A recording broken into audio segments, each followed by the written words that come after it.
discussed or acted upon. In accordance with the provisions of this Act, the Belvidere Board of Education has caused notice of this meeting by being published, having the date, time, and place thereof posted in the Star Ledger and express times and submitted to the Town Clerk, Town of Belvidere, January 8th, 2018. Please rise for the flag salute.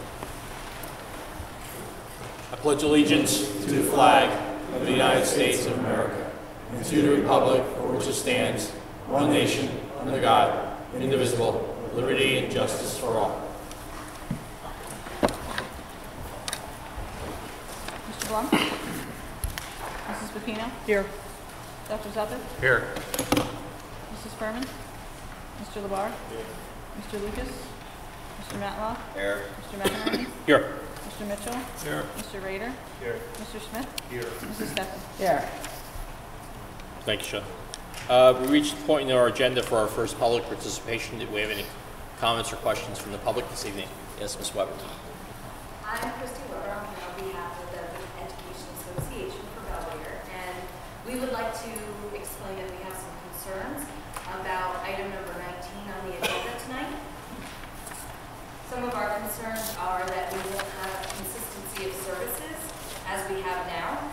For instance, our athletic trainer, if we go to the number 19 and they approve it, maybe wouldn't know our students as our current athletic trainer does. We also have concerns with athletic physicals, random drug testing program that we have now, as well as our drug and alcohol program, which would all be affected with item number 19. Thank you. Yes. Could you come forward and speak up a little bit? I'm Jennifer and I'm speaking on behalf of the basketball team and all student athletes.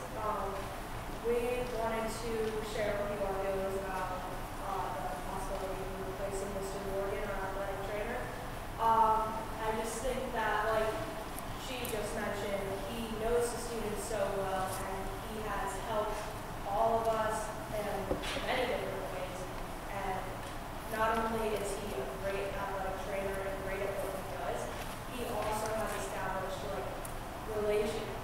personal connections with all of the students. And getting here, I wanted to be this thing. And I know our parents too, they really appreciate everything he does. My mom, she couldn't be here, but if she could, she would say the same thing as I did. I always go home with stories about like Mr. Morgan and how much like not only does he help us, but like making jokes. And he's just really a great trainer who knows us all so well, and I think we should take that into consideration. Thank you. Thank you.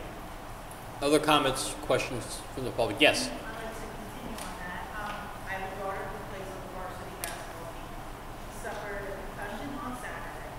Mr. Morgan is always there to check on them. He brought her earbuds tonight so she could sit and watch the game because the noise bothers her because of her concussion.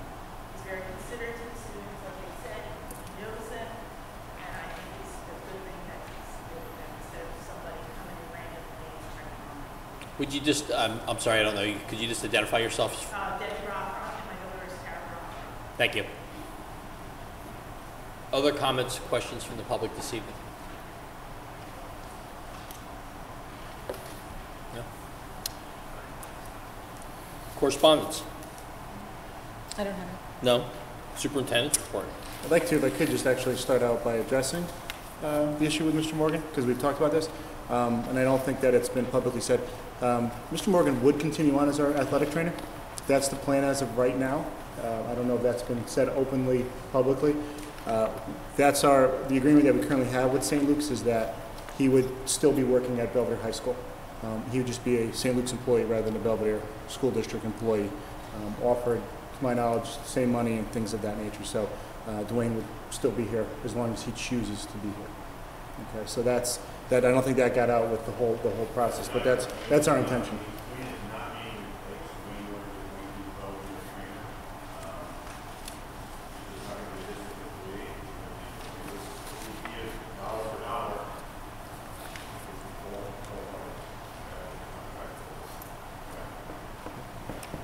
I think Yeah, and I just think to address what the BEA had brought up, we see it as some of the programs that St. Luke's is going to work with us are better, above and beyond what we have right now, especially when it comes to drug and alcohol. We just had a finance meeting before, and Chris was talking about their willingness to come in and do one meeting a month for parents, kind of the hot medical topic of the moment, whether it's opioids, whether it's vaping, or something to that effect. That's just the tip of the iceberg and a lot of what we feel that they're going to do for us. So we have talked about that. Okay, so if I could just also point out a couple of things to the board. I had sent an email about the agreement that we have with the BEA, the settlement agreement on the unfair labor practice in regards to the custodians. We'd like to, that'll be somewhat of make sure everybody sees that, and then we will, as long as there's no objection to it, it'll go back to the state, and then we'll just sign off on it. But I think it's a fair agreement on both sides. I certainly won't speak for the association, but obviously Ms. Black is part of the agreement, so that is there, and you should have that. Also, by the end of the week, I will have a policy to everyone on, we're updating our substance abuse policy to include vaping. Vaping is certainly a hot topic at this point, especially in schools.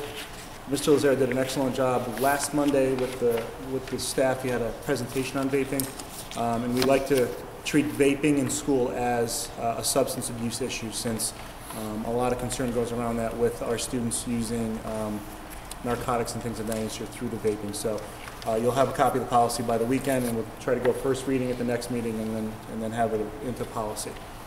That'll help out the administration with the enforcement of it, because right now it stands as just as if it's a cigarette issue. Mm-hmm. Okay.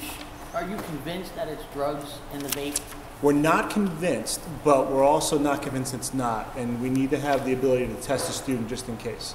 My only concern is if a student is vaping non-nicotine and we take his vaping away, is he going to resort to cigarettes to get that same sensation? If we, in other words, we're putting it in the drug category, not in the cigarette category. Right. In the cigarette category, it doesn't matter whether he smokes a cigarette or he vapes. If you put it in the drug category and he doesn't want to get suspended for 3 days, as the policy states, sure, he may go to smoking cigarettes. That's a fair point. Which I would rather not do, because I'd rather they didn't get the nicotine and the chemical. So I'm just concerned that, is it really a drug issue or is it really a nicotine issue? I think you can go both ways with it, which is a cop-out answer in a lot of ways, but... I did a lot of research in the last couple of days, and it doesn't seem that vaping is really a drug issue, but well, I'm no expert. You know, what we hear, so to speak, is that there are students who have marijuana oil and things like that in the vapes. So without having that avenue to test it, then it becomes... How do we know? How do we know? Right, and I get that. I don't want to... That's where that slippery slope tends to be, and how do you... To save one, lose 50. That's my fear. Right. Yeah, understood. Mr. Group, if I could Sure, pick up on that too. We have policy how we're educating them and we're dealing with that aspect. But when we catch someone, that is still a violation as with smoking cigarettes in the building, which is a municipal fine, correct? Correct. I would encourage the school to follow up on that. I think that a financial deterrent means more than potentially a couple days out of school might discourage some students from getting engaged in that activity. Maybe just on that. And it is municipal code and it's a dangerous practice. I think that following up with a financial consequence could help. Could be a deterrent, sure. Could be a deterrent. We're trying to do everything else we can to deter. I think that's another avenue. Okay. Just take that into account. Thank you. Anything else on that? Or if you have any comments or or things as you look through it, which is why we'll hold off on the first reading until the next meeting. Just let me know. You send me an email, give me a phone call. And I wrote that all down. yeah, we'll kind of we'll put that together. All right. On a positive note, we did have iSchool. Our iSchool initiative team came in for the last 3 days and filmed both the Harmony and Belvidere students and staff and some administrators. I know Chris and I both were done, and I thought it was an outstanding experience, and we're excited what they're going to put together as they're calling it a promotional video, but really be highlighting what Belvidere has done as far as technology over the last 2 to 3 years, our relationship with iSchool. The founder, Travis Allen, was here yesterday. He did a workshop with our students, our advocates. It was great. I know Chris sat in it the whole time. I got some inspiration out of it as well, and we're really excited about what the future holds with that. And we were also excited about sharing where we've come and where we were and where we are now. And we're really excited about that. I'm sure you are aware of the weather issues we've been having. So we do have school on Friday, unfortunately, for those who wanted the day off. But we feel better having an extra day rather than trying to get through March with only one more snow day, because we've gotten beat up over the last couple of Marches. So it's a half a day early dismissal, and hopefully that'll be it. And then finally, we have the Department of Ed coming in a couple of weeks to focus on Oxford Street and what we talked about with the comprehensive schools. They're going to start to just take a look at what we're doing and make some suggestions, and obviously we're open to that. So we'll be happy to report back out on that as we move forward. Great. Questions? Oh, and with that, let me just point out one thing on the agenda, because I know this question has to be coming. We have 5 teachers going to IXL training, and that is an offshoot of the comprehensive schools and the money that we are receiving from the state for that. So that's a recommendation from Chris, right, to program we're going to put in place because of the comprehensive school tag. Okay. Thank you, Chris. We're good? You good, Mary? Yeah. Okay. I wish we get the agenda item. On policy items 1 through 8A, we have revision. Do we get a motion and a second? Motion. Second. Discussion.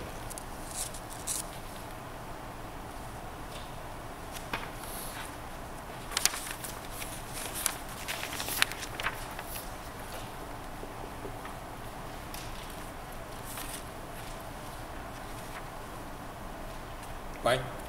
On drug, alcohol, steroids, there's a optional provision at the end regarding drug testing. Do we need that? Is that something that we exercise, or do we have I should know, but I don't, a separate policy on drug testing? We have a separate policy on drug testing. So that part, when it gets to second reading, we don't need that Right. last paragraph, Okay. right? Right, correct. All right.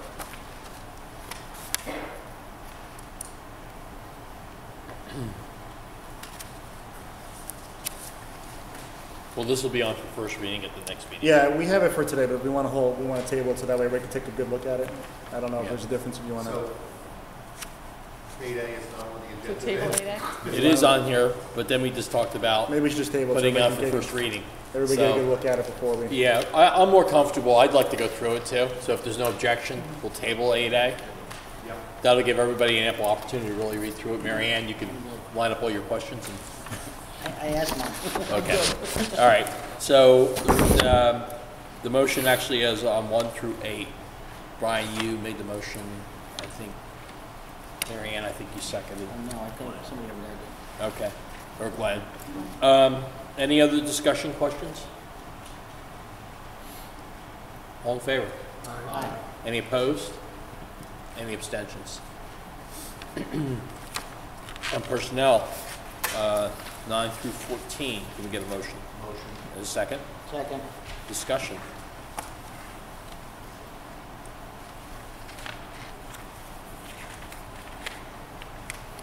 I have a question. Hold on.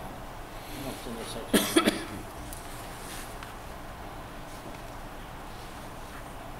Paraprofessional. Marion?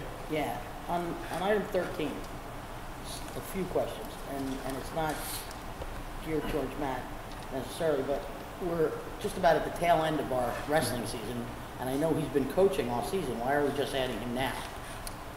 That's an absolute overlook. He should have been put on the agenda at the beginning of the season, and we missed that one. Okay, now question number 2, and it's because I forget, but I really think this is critical now, given today's day and age. Our coaches are background checked and fingerprinted, our full coaches. Correct. Our paid assistant coaches are fingerprinted and background checked. Correct. Our paraprofessional athletics aides are not background checked and are not fingerprinted. Correct.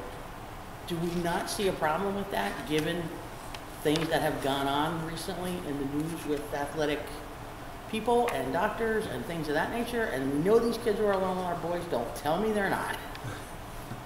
They're not. Yeah, I don't believe you. We can certainly add that as part of the paraprofessional. I thought we just have never brought it up. But I don't disagree with you at all. I think, given everything that's going on today, that is critical that we cover our butt there.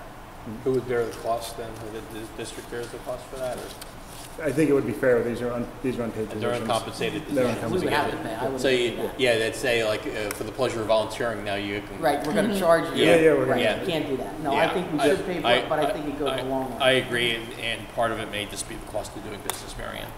How much is the cost of it? Is it like $75? It's $75, right? About $75. Yeah. I think it's a good idea, man. I wouldn't disagree with that.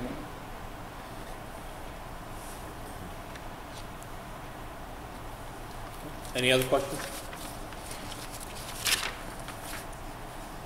Roll call?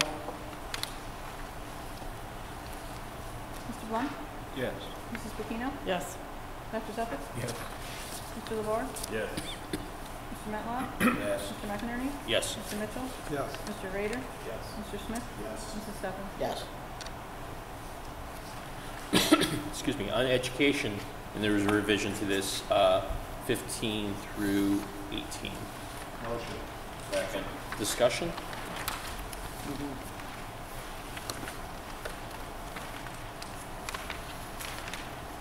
Yeah, can we discuss why, and you've already started it, but we have 1, 2, 3, 4, 5 teachers going, now the cost is not significant, $75, but we have to get a teacher substitute in for all of these? Chris, you want to handle that? Yeah. So one of the things we're trying to do at Oxford Street is articulate within working way. The big push is first in math, which are coming in, I believe, next week. The second one is the supplemental IXL. And we will be naming the next one bringing vision math in, so we're trying to unite our math and language arts and build some common goals. So just for both math and language arts? That is, IXL can do math, social studies, I think it can do every content area. IXL. But that's content math specific. But the program itself does every content area. IXL. I'm not thrilled with sending 5. What we used to do is send 2. Have 2 come back and do a personal or professional development and teach the rest. I don't want to name names, but there's people on here that are 8s that we're sending. And Not they had anymore. part-time aide, part-time teacher, but a part-time teacher not in a classroom, in a, I forget what all this crap's called.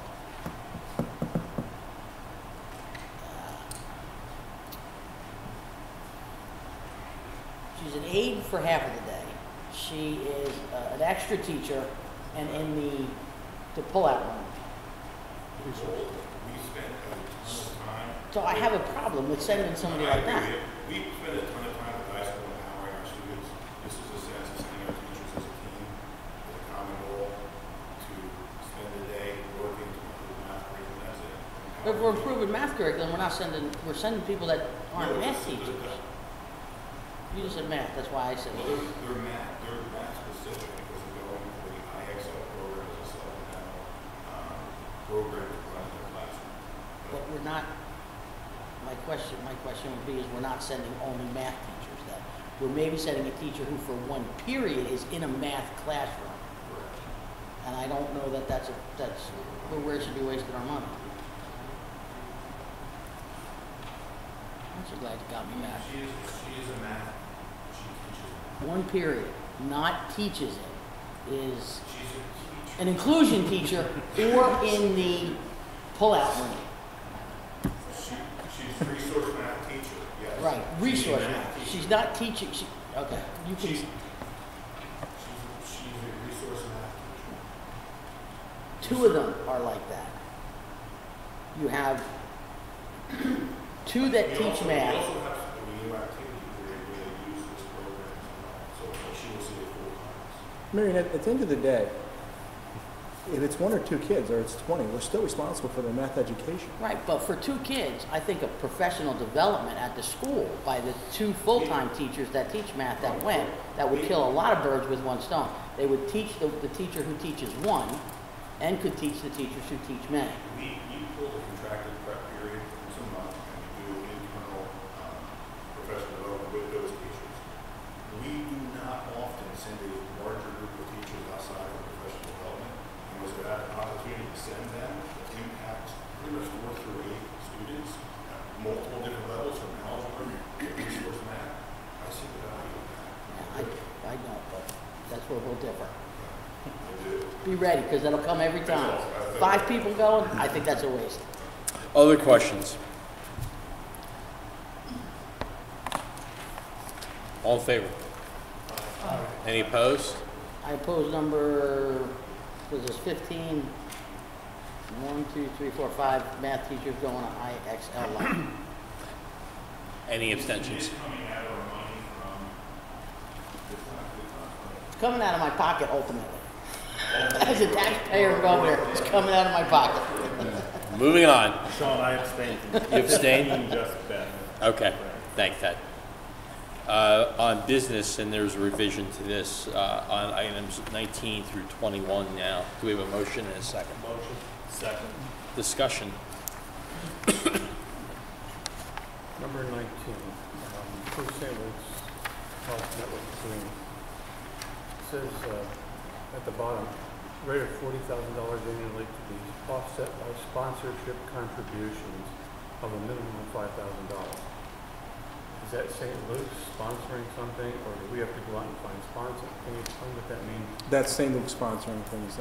Again, as we talked about in, first that 5,000 is specific to the training room, and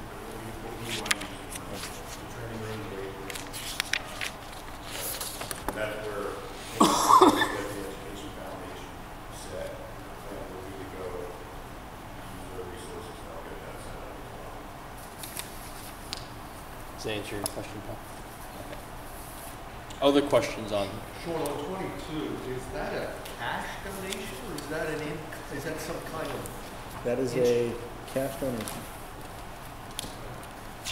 We had talked It's about. actually a check. Yeah. It's not green money. But yeah, it's a donation. If you know Nick, Nick graduated in 2011. Nick has done well for himself financially. He's a great member of the Belvidere community, and he has always given back in small donations, and he wants to set something up of that nature. And I think we mentioned it before, he's also looking to set up a scholarship fund, not quite that large, but significant and a good contribution. Certainly very generous. When it's earmarked to a department, does the department see that money or does it go into the general fund? Shelley? To the department. Good. Yeah. Yeah, it should be restricted. It should be viewed as a restricted donation. I'm pretty sure that Mr. Z is buying a series of new instruments. I think that's what he has it earmarked for. Yeah. Has it earmarked for. Other questions, comments? All in favor? Aye. Any opposed? In favor, except for number 19. I didn't have, we got that agreement today, and I haven't had a chance to read through it, and there's no comparison of the costs that we have now to the costs that St. Luke's has proposed. So I'm voting no on number 19. I don't think we have enough information. Any other opposed? Any abstentions?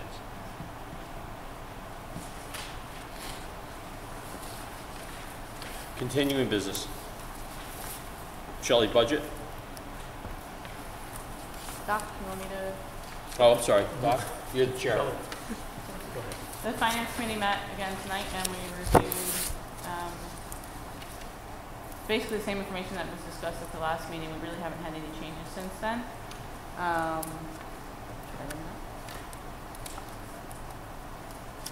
We have left right now the tax increase at 1.5% at this point in time. Any other highlights, Doc? Is the timetable, the timeline still pretty much the same from what was previously I distributed? mean, it's pushed back with the governor delay, but I think we're still on track from the original timeline. I think it's worth mentioning too that probably won't happen in this budget cycle. There is a new Commissioner of Education, Dr. LaPella. He's From Keensburg, right? from Asbury Park. Oh, Asbury Park. Asbury Park. Okay. There's been a lot of discussion about the fair funding of schools in New Jersey. So I would expect that after this year, after this budget cycle, I would expect that there'll be probably some major changes in the way the funding from the state comes, or at least the conversation will start. And at this point, from what I've seen, I don't know that it'll have a major impact on Belvidere from what we receive from the state. It just all depends on what direction they're going. Okay. Thanks, Chris. But that'll be something that be worth keeping an eye on. Agreed. Anything else, Shelley, on budget? Nope, Or Doc? anything else change? No? Okay, new business?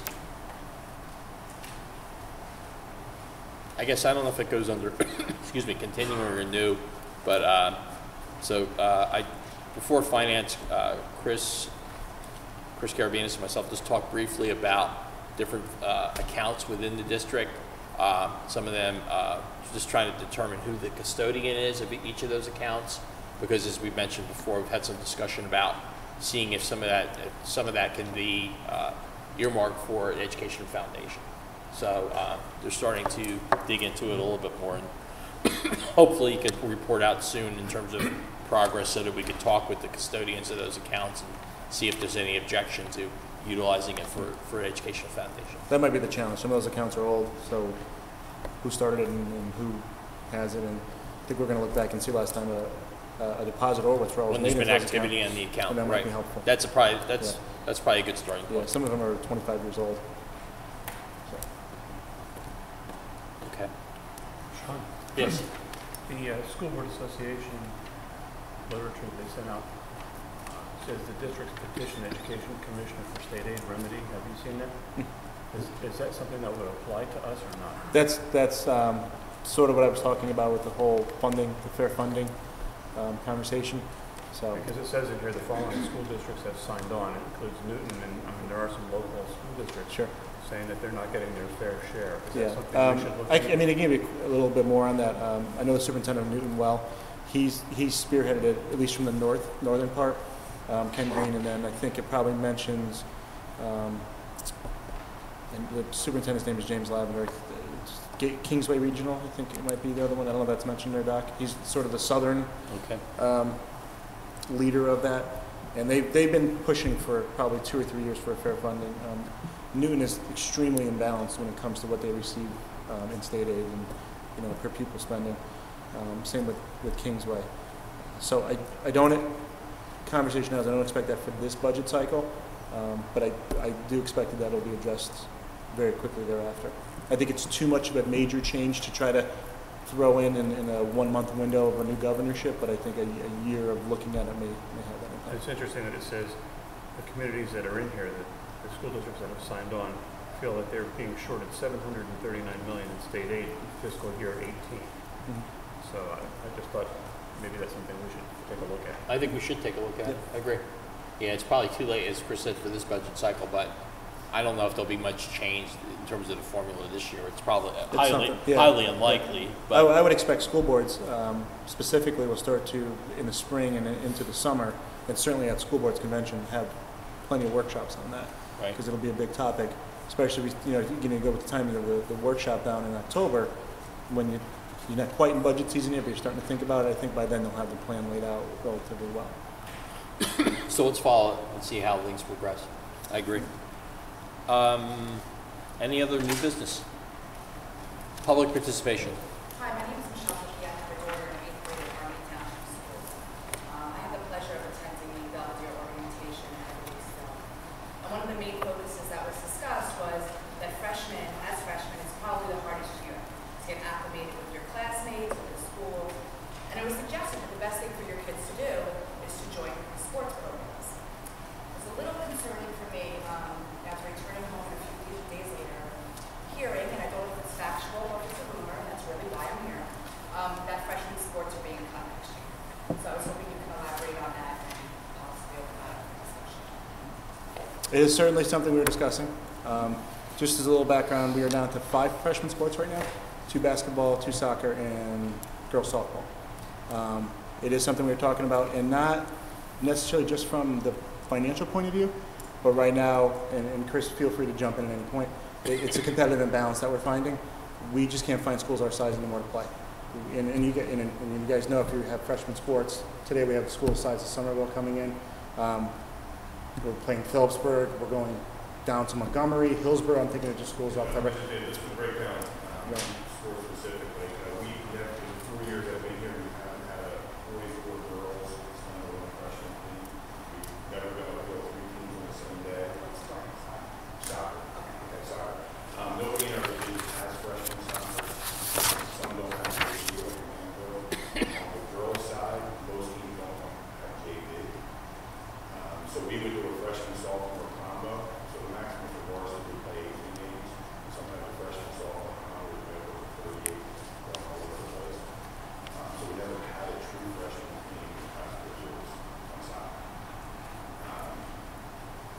basketball is a different, totally different setup. Some of the boys have, in our grouping, have freshman basketball, most do not. No freshman girls in our division have freshman basketball, so that's where we take the freshman. We go back 2 years ago, we put like an 8-game schedule, over 20 girls per, over 20 girls per. And then in the past, like if you go back to soccer, it's like 40s drop soccer this year, boys and girls, 100 didn't have girls soccer. So it's more of a, who are we going to play? And if we do play them, sometimes these schools are just a competitive amount of seasons. With our division, freshman softball is competitive. You get a good picture, you can compete with one of those that they recently dropped their freshman program. So it's like, it's a combination of everything going together. So it's,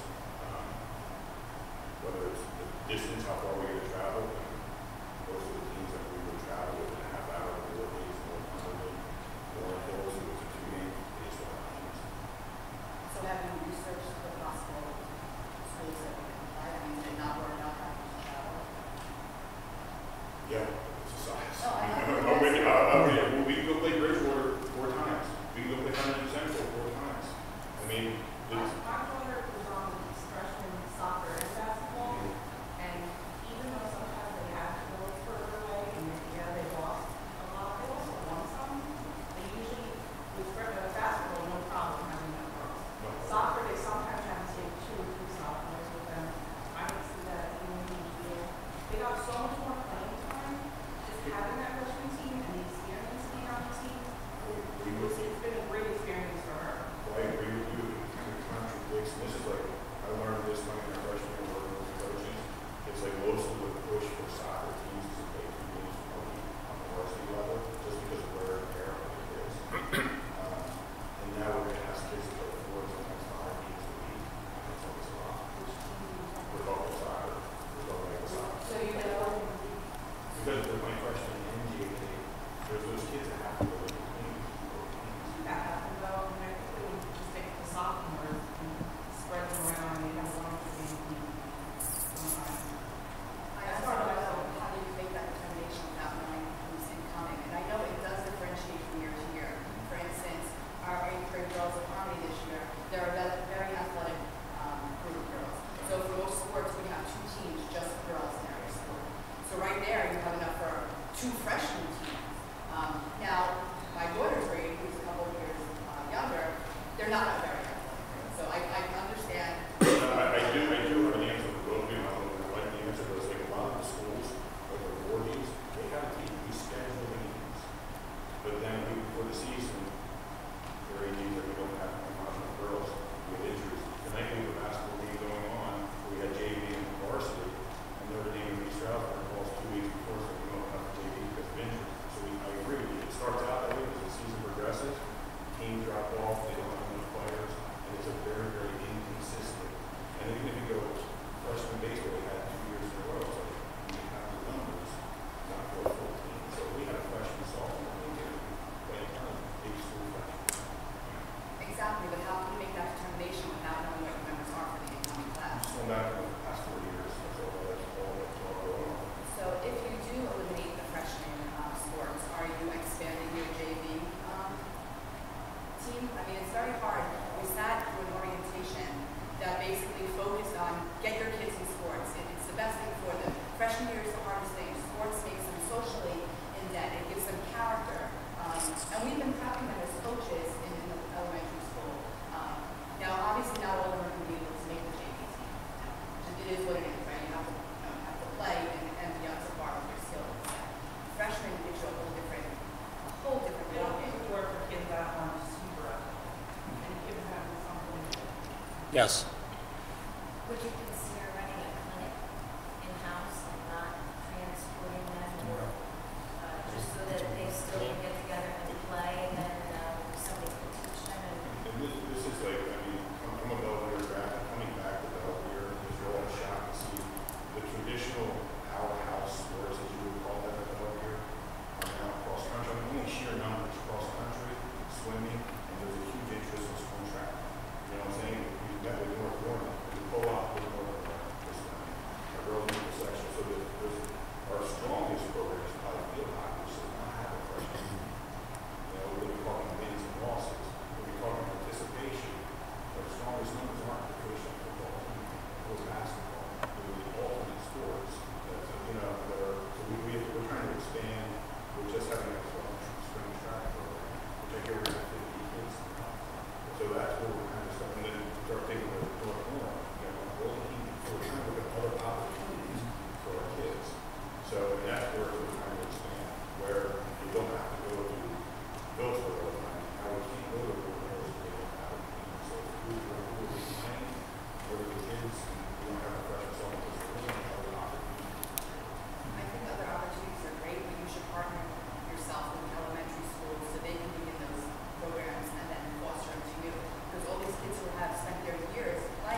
those children you have to cut. Very sad, very, very sad. The only thing I would want to add is that, there's a lot of deliberation goes into the budget process. So, and we don't like, if we have to reduce any program, it's not done willy-nilly. There's a lot of consideration.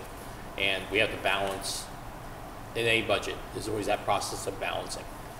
Looking at the, the potential for the sending districts, what the increase would be in terms of, because we're sending, receiving. So, those costs get spread to every taxpayer. So we have to think about that and be sensitive to, how much it costs Harmony or White or Hope to send a student to Belvidere. And then looking at everything, all the programs here, academic programs, sports programs, extracurricular clubs, everything that we try to offer our students. And again, no reductions made without a lot of consideration, a lot of discussion. And I don't think we ever like the fact if we have to, I've been on the board for a little while now, there's been times where we had to reduce a program. There's been times where we had the opportunity to add programs. We really do try to focus on just trying to offer, I think, the best educational experience for students. But sometimes in a budget, you have to make hard decisions. They're not ones that we necessarily like, but sometimes they're necessary. I do agree with that, but I do have to say that Belvidere doesn't offer this, we're a small community, it doesn't offer an array of programs, so I think that's a core thing that you're taking away. And I also think that it's very disheartening that we're all learning about this in March.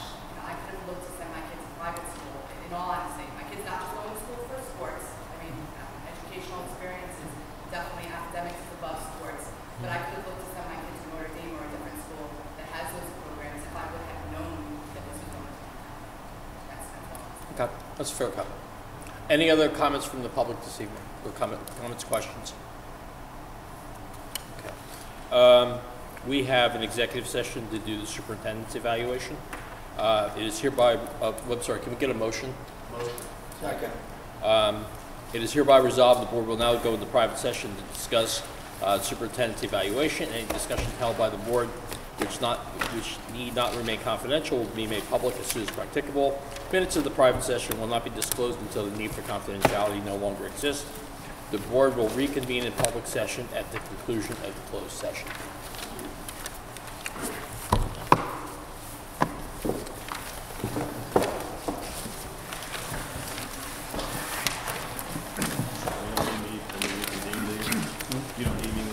No.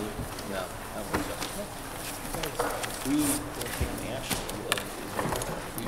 No, you and I just signed off. Yeah, that's what I thought, yeah.